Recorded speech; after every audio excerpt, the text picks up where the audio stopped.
like a test that I fail, so depressed when I can't seem to get out. But something deep inside won't let me quit. I swear that I'm inspired by all this shit. Tell me that I can't and I won't, that's what guides me the most. Fuck your lies, I'll do what I want.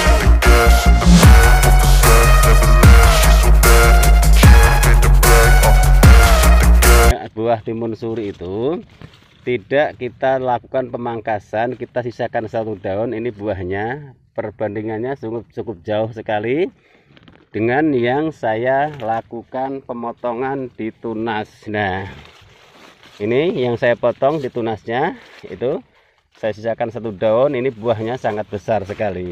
Ini tanaman timun suri. Kenapa rimbun seperti ini? Ini satu lubang saya hanya menanam satu, teman-teman. Ini satu batang loh. Jangan dipikir ini dua pohon ataupun 4 pohon. Ini cuma satu pohon. Tunas air saya potong ini. Tunas kedua saya potong. Tunas ketiga saya potong. Setelah itu saya biarkan. Jadi yang keluar tunas-tunas itu langsung keluar muncul calon buah-buahnya. Kemudian baru kita pangkas lagi. Di atas buahnya itu tadi saya jelaskan, insya Allah buah-buahnya pun juga akan sangat besar sekali.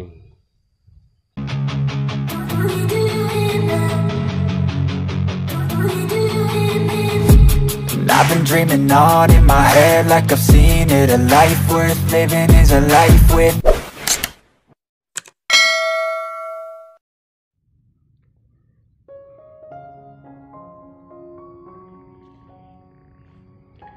Assalamualaikum warahmatullahi wabarakatuh. Bismillahirrahmanirrahim. Allahumma sholli ala sayyidina Muhammadin wa ala ali sayyidina Muhammad. Berjumpa kembali dengan saya Heri Petani Indonesia. Pada kesempatan kali ini teman-teman, saya sedang mereview tanaman melon saya. Ini yang di lahan satunya lagi. Usia tanaman melonnya baru 32 hari setelah pindah tanam, teman-teman. Dan tanaman ini juga saya tumpang sarikan dengan tanaman timun suri dan cabai. Itu buah melonnya. Itu buah melonnya dan itu timun surinya. Ini baru segede telur, lebih besar sedikit, teman-teman. Itu buah-buahnya. Dan yang bawahnya ini timun suri ini sangat banyak sekali. Dalam satu tempat aja ada 3 buah itu, teman-teman. Dan ini tanaman cabenya. Jadi sangat mudah sekali, teman-teman. Ini juga sudah bisa dilakukan pemetikan. Ini sangat kecil kemarin karena lupa saya topping pucuknya. Nah, ini perbedaannya, teman-teman. Kalau di tunas ataupun di ujung buah timun suri itu tidak kita lakukan pemangkasan, kita sisakan satu daun. Ini buahnya, perbandingannya cukup jauh sekali dengan yang saya lakukan pemotongan di tunas. Nah, ini yang saya potong di tunasnya, itu saya sisakan satu daun. Ini buahnya sangat besar sekali. Ini perbandingannya, teman-teman bisa lihat. Dan sampingnya juga sama. Dan yang ini kemarin karena telur rimbun, jadi saya sampai nggak sempat untuk melakukan pemangkasan di tunas cabang di atas buah ini. Ini harusnya kita sisakan satu daun. Insya Allah buahnya ini akan besar. Ini sangat kecil sekali ini. Ini perbandingannya. Makanya kalau menanam timun suri usahakan dilakukan pemangkasan daun di atas buah timun surinya, teman-teman. Jadi di atas buah timun suri ada satu daun, kita pangkas di sininya. Ini tanaman melonnya, ini buah-buahnya baru segede ini. Dan ini tanaman cabenya. Ini untuk lahan yang satunya lagi, teman-teman. Kalau yang lahan yang satunya kemarin sudah dilakukan pemanenan. Kalau untuk timun suri ini belum saya lakukan pemanenan. Ini karena lahan yang menyusul. Ini buah-buahnya juga cukup banyak sekali. Itu buah-buahnya. Dan ini yang saya lakukan pemangkasan di ujungnya ini. Ini buahnya sangat besar sekali. Itu pun juga sangat besar sekali yang samping sini. Ini juga saya lakukan pemangkasan. Saya sisakan satu daun di atas buahnya. Di atas tangkainya itu kan ada batang yang panjang, teman-teman. Itu kita pangkas. Ini tanaman cabenya. Ini yang lahan 4 teman-teman, ini cuma ada 4 gawang atau 4 bedeng. Bisa dilihat teman-teman, ini sudah jelas enggak ini yang saya potong, saya sisakan 1 daun. Kelihatan enggak ini buah-buahnya sangat besar sekali. Jadi itu saran saya bagi teman-teman semua, jika ingin menanam timun suri dan buahnya, kita usahakan panennya itu serempak, usahakan seperti itu. Ini belum saya lakukan penggantungan teman-teman, ini buahnya sudah segede telur, dan di bawahnya ini adalah timun suri yang cukup menjanjikan sekali. Walaupun ini juga lahan bekas. Untuk jenis tanaman melonnya ini teman-teman, ini adalah Action 434 teman-teman. Ini alhamdulillah mudah-mudahan juga hasilnya bagus. Tapi dengan hasil tanaman cabenya, timun surinya saya sudah sangat bangga sekali. Ini pun juga lahan bekas yang ketiga kalinya. Ini buah melonnya itu, calon-calon buahnya juga sangat banyak sekali, dan ini rumputnya terlalu rimbun. Ini belum saya bersihkan, takutnya nanti kalau saya bersihkan karena batang ataupun akar tanaman timun surinya ataupun melonnya. Kenapa rimbun seperti ini? Ini 1 lubang saya hanya menanam 1 teman-teman. Ini 1 batang loh. Jangan dipikir ini 2 pohon ataupun 4 pohon. Ini cuma 1 pohon.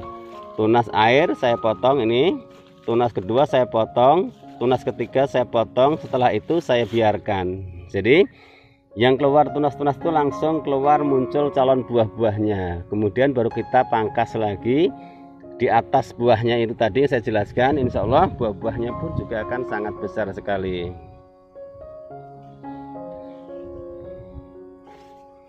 Makanya saya sarankan untuk pemupukan juga sangat mudah sekali teman-teman untuk timun suri. Jika teman-teman menggunakan pupuk kimia cuma NPK sama KNO3. NPK-nya di masa-masa vegetatif, KNO3-nya di masa-masa generatif, yaitu masa-masa pembuahan dan pembungaan. Tidak harus pakai MKP, tidak harus pakai KNO3 warna merah, tidak harus. Yang penting 2 pupuk aja sudah cukup. KNO3 untuk pembesaran buahnya, NPK-nya untuk merangsang pertumbuhannya. Karena di pupuk NPK sendiri kandungannya sudah sangat komplit sekali, 16-16. Ini tanaman cabenya juga sudah memasuki masa-masa generatif teman-teman, yaitu masa-masa pembungaan. Untuk tanaman timun suri ini insya Allah puasa pertama, kalau enggak ini sebenarnya juga bisa dipetik, karena enggak tahu tengkulaknya belum ke sini. Ini untuk 1 buahnya dihargai 9.000, lumayan sekali teman-teman.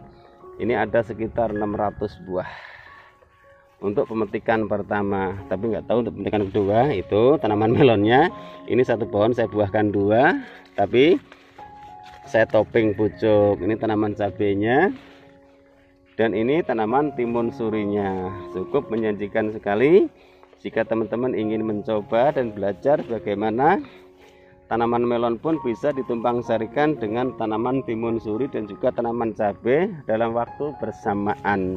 Resikonya sangat tinggi jika kita tidak berhati-hati teman-teman, karena kadang-kadang kumbang itu melakukan polinasi sehabis di tanaman timun suri, kadang-kadang langsung naik ke tanaman melon, kadang-kadang menjadikan buahnya itu basang. Makanya usahakan dibantu polinasi, takutnya agar polinasi pun, penyerbukan pun tidak hanya kita mengandalkan tawon ataupun kumbang. Saran saya seperti itu. Tapi kalau untuk yang sebelah sini teman-teman, ini buah-buahnya sudah agak besaran. Untuk tanaman melonnya, itu timun surinya itu cukup menjanjikan sekali di sela-sela bedengan. Ini bukan trik, bukan rekayasa. Yang penting bagaimana tata cara kita untuk merawat tanaman tersebut. Itu teman-teman, di buah melonnya sebelah sini sudah agak besar-besaran. Itu juga sudah ada besar. Nah ini timun surinya. Timun surinya itu tanaman cabenya. Alhamdulillah. Tuh tanaman timun surinya, ini cabai-cabainya juga alhamdulillah juga sangat subur sekali, karena teknik yang selalu saya pergunakan di sini. Bagaimana ketika tanaman ini satu bedengan 1 meter ataupun 100 cm, karena ukuran mulsanya saya menggunakan mulsa 120, berarti bedengannya sekitar 95 cm ataupun 1 meter kurang. Tidak mungkin ini 1 meter bedengannya, tapi teman-teman bisa lihat sendiri hasilnya subur ataupun tidaknya, hasilnya bagus ataupun tidaknya teman-teman sendiri yang menilai. Di sini saya hanya menyuguhkan suatu tontonan, suatu pembelajaran. Siapa tahu apa yang saya upload channel Hari Petani Indonesia bisa menginspirasi teman-teman semua, khususnya buat para pemula ataupun yang sudah mahir. Kita sama-sama berbagi wawasan, berbagi pengalaman teman-teman di channel kita masing-masing. Tujuannya siapa tahu channel saya ataupun channel teman-teman semua bisa menginspirasi banyak orang.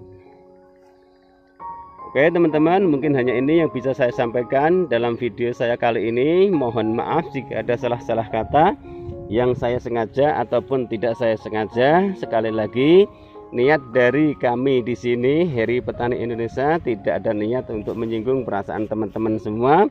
Kami di sini hanya ingin berbagi wawasan, berbagi pengalaman. Siapa tahu segelumit pengalaman saya, segelumit wawasan saya bisa saya ibadahkan untuk berbagi kepada teman-teman semua, khususnya para petani dan juga yang siapapun juga yang hobi berkebun ataupun bercocok tanam. Wabillahi taufik wal hidayah. Wassalamualaikum warahmatullahi wabarakatuh. Salam sukses buat Anda, salam sukses buat para petani di seluruh Indonesia.